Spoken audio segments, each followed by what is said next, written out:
Hey there, Leo. How you doing? So this is your 2-week forecast, taking you from the new moon in Taurus on the 27th of April right the way through 2 weeks later to the full moon in Scorpio on the 12th of May. Now, as these forecasts go, these 2-week forecasts, this is one where we've got two really big moons, like the full moon and the new moon, or the new moon and the full moon. And then in between, we don't have quite so many big aspects that we've gotten used to over these last couple of months. So, yeah, things are changing. Now, I think these two moons, the new moon on the 27th of April and also the full moon in Scorpio on the 12th of May, they are big and they are creating change for sure. But a bits in between, do you know what? I don't think you're going to have to kind of get up every morning and kind of mentally charge yourself for a fast-packed day the whole time. I think you're going to get a bit of time of respite. I hope so. I'm hoping we all have this, I have to say. But anyway, things are definitely getting better. And there's lots of things I want to share with you in this. And what I'm going to do is just step you through, how everything's working, what sort of planetary aspects are happening, and so on and so forth.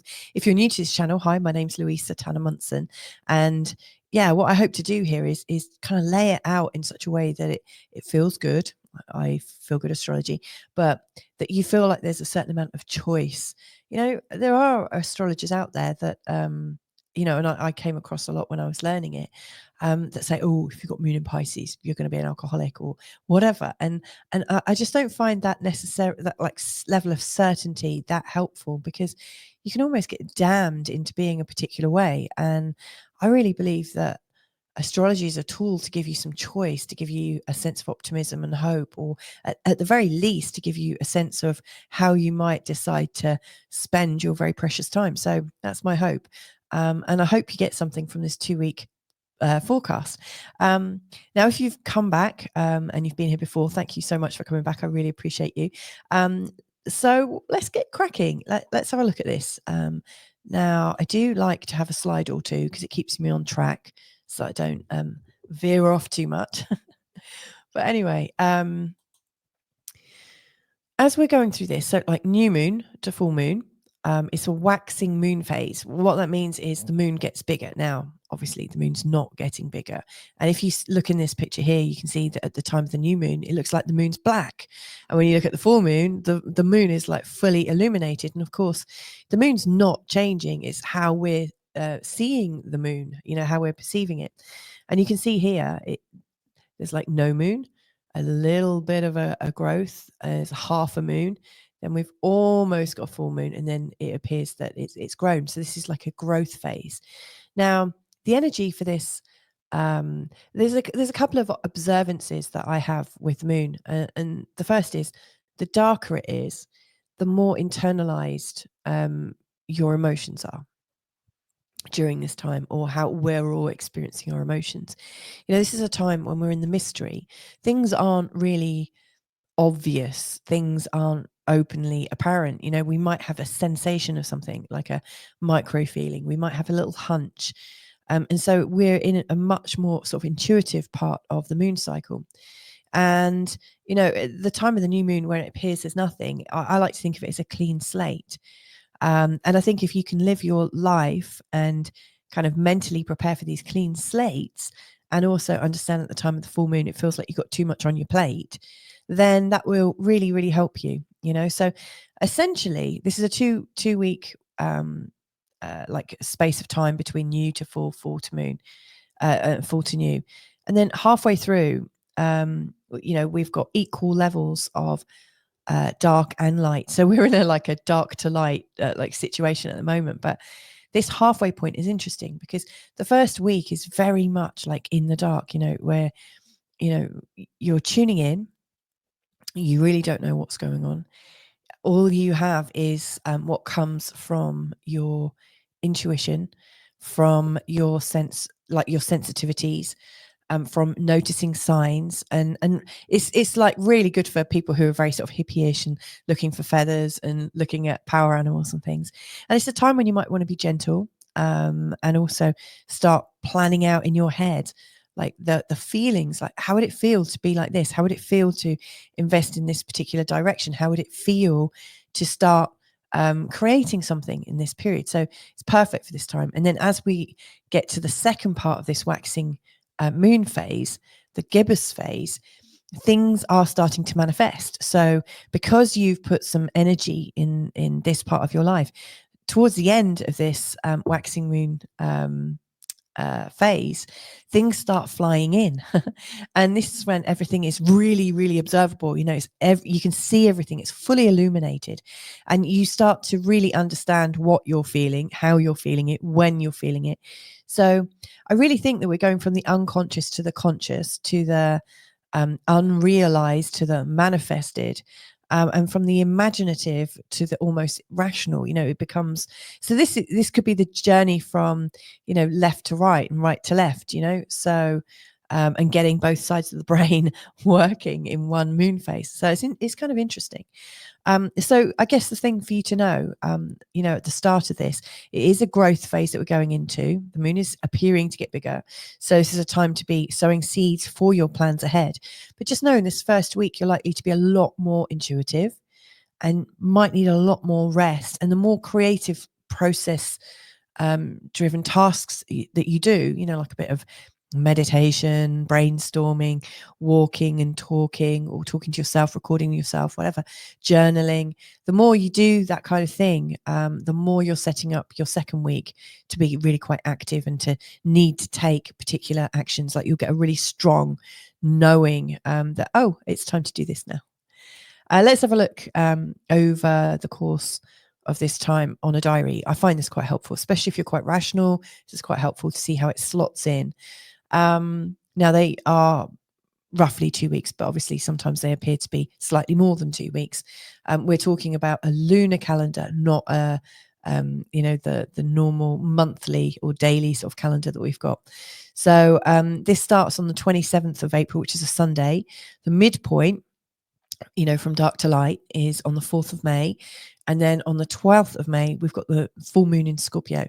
Now, like I said, these two are shockingly busy or energetic days. Like really, there's a lot of emotion. And I'll show you why in a second with the charts that I've selected.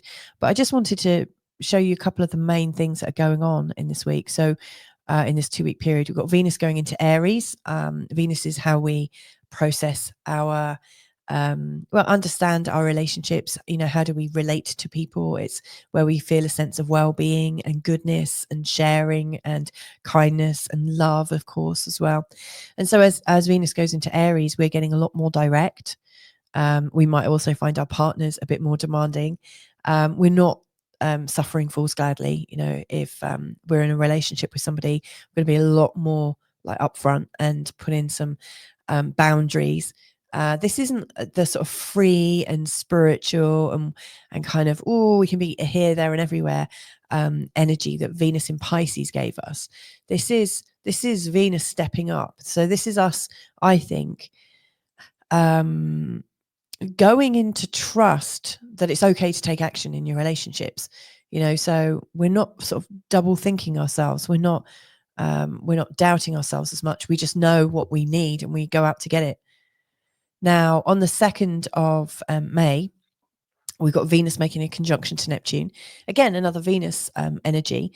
So, you know, Venus has had a couple of conjunctions with Neptune already. So this is the third of a series. It's interesting because Neptune's just changed signs and gone into Aries. And thereafter, all the Venus conjunctions to Neptune are always going to be in the sign of Aries for the next 13, 14 years. So this is stepping it up.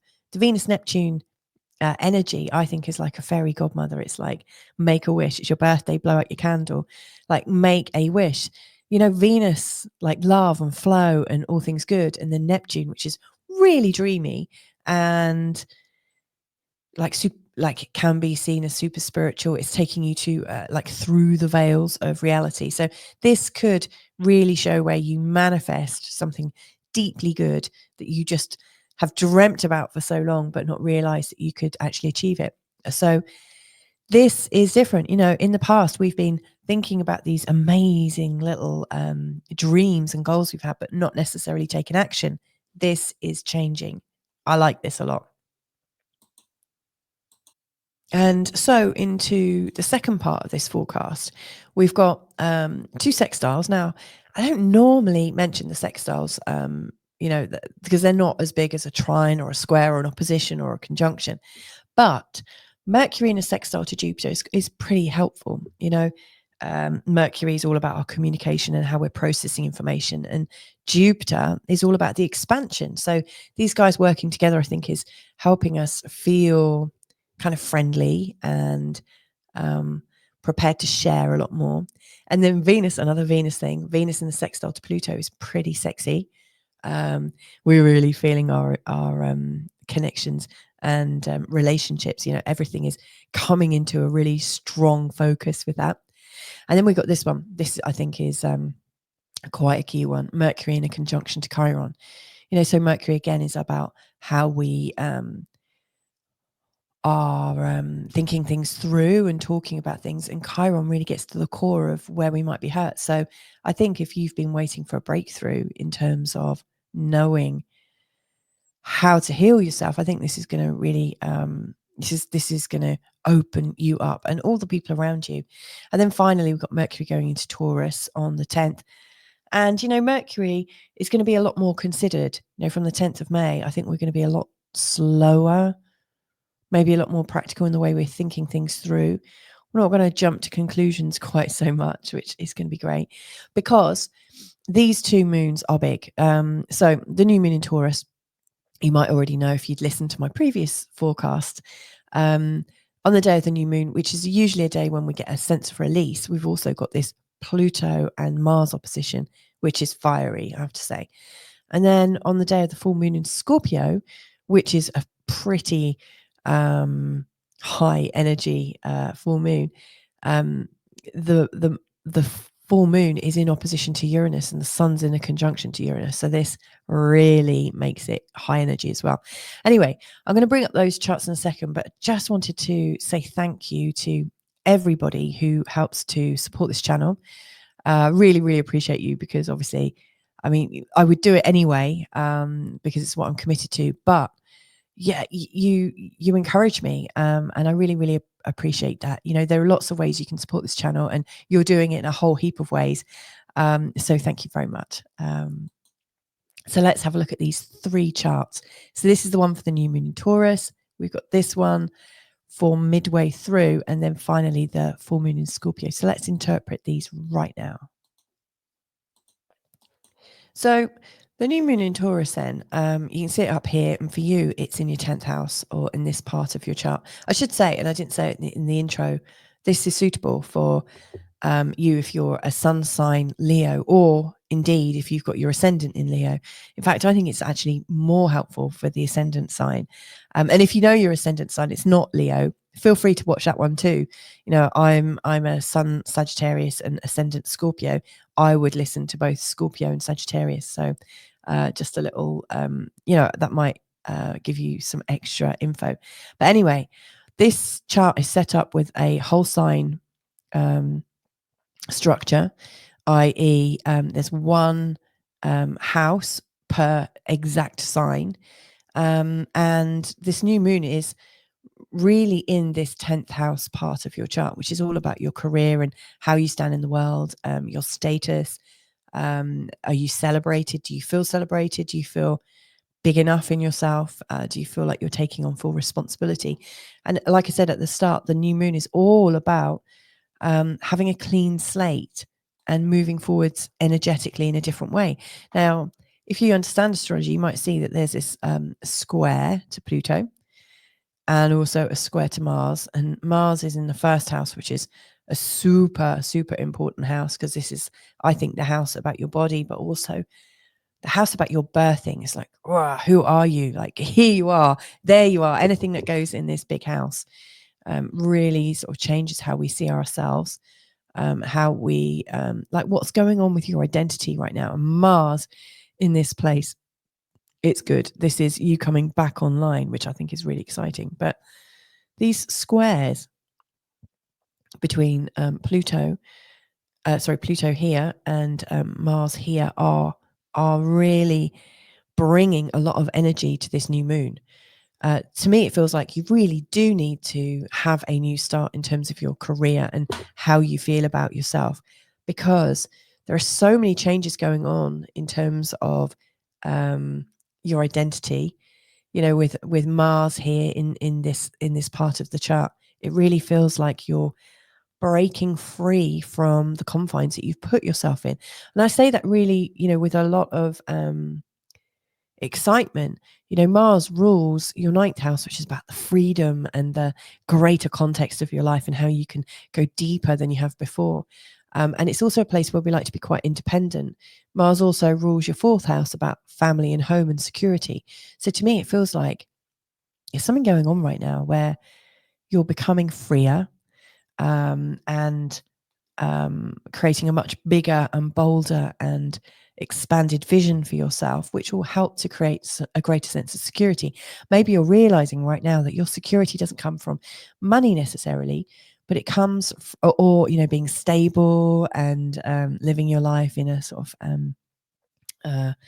not too risky way. I don't know. I think you're realizing your stability is coming from a place of feeling expanded. It's an interesting one, isn't it? Because like the idea of expanded doesn't necessarily sound grounded. And you could say that this part of the chart is all about the grounding, and this is very much about the expanding and kind of reaching a little bit. Although this is in even bigger reach. So yeah, to me, it feels like, I'm feeling like this stretch, like this idea of a chakra stretch, or like, working right at the top, the idea of being open to all new possibilities, and then this like deep rooting. But that's happening by becoming a lot more direct in yourself and really listening to who you are and being able to take action. I think this is a real sort of like, I know who I am. And in doing so, you're defining where your boundaries are, like what you're going to let in, what you're not, and where your force is. So yeah, this is quite exciting. But Mars in opposition to Pluto, and I should say this is the third of a series of oppositions between Mars and Pluto. We haven't seen this since 2007, 2008. That was the last time we had a series of oppositions that just went one after the other. Like normally we just have, like Mars is going around, connects with Pluto, comes into an opposition with Pluto, and he comes into an opposition with Pluto every 2 years, roughly. But this most recent one started in October. They went exactly into an opposition on the November the 3rd, then again on the 3rd of January, and now here on the 27th of April. So this is the backbone tension. So it's interesting. I was talking about this like need to be grounded and this need to reach up. I really, really feel that for you. But Mars in the first is about you being really clear about where you're taking full responsibility. You're not taking any prisoners because you are a one-man band. You're really independent, really feeling the fire inside you. And it's like you're on a personal mission, really being able to sort of take control of where you want to be. Now, Pluto here in the 7th house might show where you feel manipulated by other people, or it could also show where there's some really strong people coming into your life. And this tension can show where, one hand is pulling you in one direction and this one in the other. Now, Mars also, I just want to sort of factor this in. On the 6th of December, Mars was around about here and went retrograde. Now, he started to go forwards again from late February in the 20s. But Mars is almost in the same position he was in. He's almost reclaimed all that ground, and he's in your first house. He's really trying to move forward. So I think if you felt like slightly off your game or in a period of rethinking everything, in particular, rethinking your stability, because both Mars and Pluto rule Scorpio, and Scorpio here in your chart is all about your stability. So I think, since December, really, that's when it would have really started to kick in, when Mars went retrograde. I think there have been some challenges, and you have been thinking about your life in new terms. And so I'm here to share with you, really, that you've got to this stage where you are about to take action, and I think you're going to create a whole new way of supporting yourself and creating more stability at home. But it's just not coming in the usual way. You're not doing it in a very rational way. You're doing it because it feels right, because you're passionate and because you really kind of have this great vision about where you are and who you are. Now, you see Mars here. It's got these great, lovely trines to Venus and Saturn and Neptune. Now, dare I say this, like Neptune and Venus, Mars and Pluto are all seen as kind of sexual planets. So there's this lovely flow here as well. Yeah, it's a little aside, but I'm really loving. Even though there's a lot of tension here, there's also these loads of these blue supports here. It almost looks like there's a bridge, like one of these bridges that kind of goes up and down. And I really see that there's this like lovely energy to help you go from one side of the chart to the other. So you don't have to see that polarity in such a strong way. Now, if I move the chart forwards a little bit, you'll see that when we get to the first quarter stage, when we're out of the sort of like dark and imaginative stage, but we're coming into this moment where we're going to take more direct action, the pattern is really quite solidified. It's changed. This is showing a lot of sort of more variance, and there's a lot more support in different ways. But here, it's really showing like this part of your chart is really kind of supporting Mars, and Mars is supporting it. And let me unpack this a second. And I will be unpacking this a lot more. I do 2 other readings every time I do these 2-week forecasts. I also do a career and ambition one, and also a love or like a relationship and connection one. So I know I'm going to be unpacking this in the love one for sure. But this sort of very tight series of like these 3 planets. I've actually put in dwarf planet Ceres here, and also the North Node. This is a real area of change. Neptune's just come across. Like I said, Venus is making a conjunction in with Neptune, and this is in the 9th house. This is really bringing up this feeling of romance, about being broader, being deeper into the spirituality, learning things, being like the initiative, but also from the perspective of being able to teach and share what you're learning. So you're coming into this time of blessed and loving research, like this blessed curiosity to experience life from a much broader perspective. And this is lovely. And this is really helping you to define who you are, to step outside of maybe the mundane and really tune into what you feel passionate about. And Saturn is about to come out of the 8th house, where, to be fair, it can create quite a lot of trouble, especially with old family patterns and things. But Saturn, as he comes through here, is giving you relief. You're about to get some relief, and yes, again, become an initiative, initiate, and start learning, and to go deeper into things. But he's also creating a new kind of structure for you. So you may, very recently have been feeling really different about how you see life. You might be seeing life from a whole new perspective. And, Mars, and obviously this is feeding into your identity and helping you to create a new path for yourself and really take action on it. So it's really good. And then as I bring this over to the full moon in Scorpio, you'll see the moon has come down here now. The pattern looks like it's breaking up again, but it's getting quite fiery. So we've got this ongoing Mars-Pluto opposition. Now, I should say Mars is already kind of taking us out of this opposition. We're moving beyond it a little bit. So it is easing off. But, the Sun and Uranus, when they come into a conjunction, are showing, where we're getting this sort of real deep need to be really independent, especially in your chart. Uranus has been in this part of your chart for quite some time, really bringing in this sense of doing it your own way and finding your own path. So again, this is really helping your desire to do things in your own way and to really feel sort of independent, like you've really carved out a unique life for yourself. But Uranus in opposition to a full moon is also pretty, I don't want to say spicy, not necessarily spicy, but it can be quite shocking. You may well have some things coming up in your unconscious mind. All of a sudden, some big triggers, because the full moon is like a big projection screen. Anything that is going on inside you, even the bits you're not consciously aware of, can get really suddenly triggered. And Uranus has this very on off, it's like a light switch. It can really illuminate us and bring us a lot of awareness. And of course, the full moon can also do that. So, yeah, this is a really sort of like big time as we're coming into the full moon in Scorpio. What I would say here is you've got this opposition from the 1st to the 7th, and then this opposition from the 4th to the 10th. These are the 4 main angles, or the angular houses. These are the 4 places where you're going through massive change.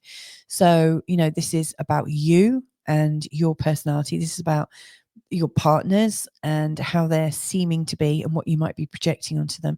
This is your security at home, and this is your I guess how you stand as an adult in your life. Are you responsible? Are you doing well for yourself? What's your legacy? And so this is like, these are the really sort of fundamentals for you. So coming up to the full moon, give yourself a break. Like, don't like try not to be working so hard as you're coming into the full moon that you kind of like really hit it in this big whirlwind, because your emotions are likely to be really out of whack and really kind of fraught and tense. Like, you may well find that you put yourself under an incredible like an incredible workload that maybe you can't quite achieve. So just really watch out for it. I would say from the 4th of May, really start to plan your week, but plan to give yourself lots of space so you've got lots of time to process this. So yeah, I hope that's helpful in terms of a general update. And if you do want to know more in terms of all those relationship things I was hinting at, and also your career and how you're going deeper into it and standing into it, you might be interested in my membership. So I've got a Feel Good Astrology community, or a membership, which is hosted on skool.com. That's skool.com. You get your first week free, so you get a chance to buy, try before you buy. And thereafter it's $22 a month. Now, what you get with that is every fortnight, so every 2 weeks, you get a relationship and connections forecast for all 12 signs of the zodiac. They come up in a timeline like this, so you can quickly refer to them, click on the video, and there it is. And then every fortnight, there's also a career and ambition forecast for all 12 signs. So you can listen to your sun sign, you can listen to your ascendant sign, you can even listen to your moon sign. In fact, you can listen to all of them if you want to. I mean, you'll be able to check out the sun and ascendant signs for your partners, your boss, your children, and so on and so forth. So this can be a real help, actually. So that's 4 readings that you get a month. And then there's also a community hangout each month. In fact, I had that with my community just a couple of nights ago. It's a really lovely place to come and unwind. And I always put a shout out to the community, like, what would you like to talk about? What should we study or look at deeply? And so, yeah, we've just been looking at the life-changing patterns that come up in our birth charts. We're starting to decode our charts together in a group. So if you think that might be helpful, you might choose to take this as quite an invitation. And if you have been thinking about getting a consultation with me, like, there's a 20% discount once you're through as a confirmed member. And with webinars or courses, there's also a discount. So there's lots of little benefits. But if that sounds like something that is of interest, then just give it a go. Like, you get your free trial. You can see if it fits with you. But anyway, I hope that's helpful for you, Leo. Like I said, there's some really big changes, especially like leading up to the full moon, where those 4 houses I mentioned, the 1st, the 4th, the 7th, and the 10th, are all really, really stressed out. To me, I just, like the idea of, how a diamond is formed, it comes from immense stress, but then this ultimate clarity, brilliance, and beauty just comes forward. So that's what I think is going on for you, Leo. So have a beautiful 2 weeks, and catch up with you real soon. Lots of love.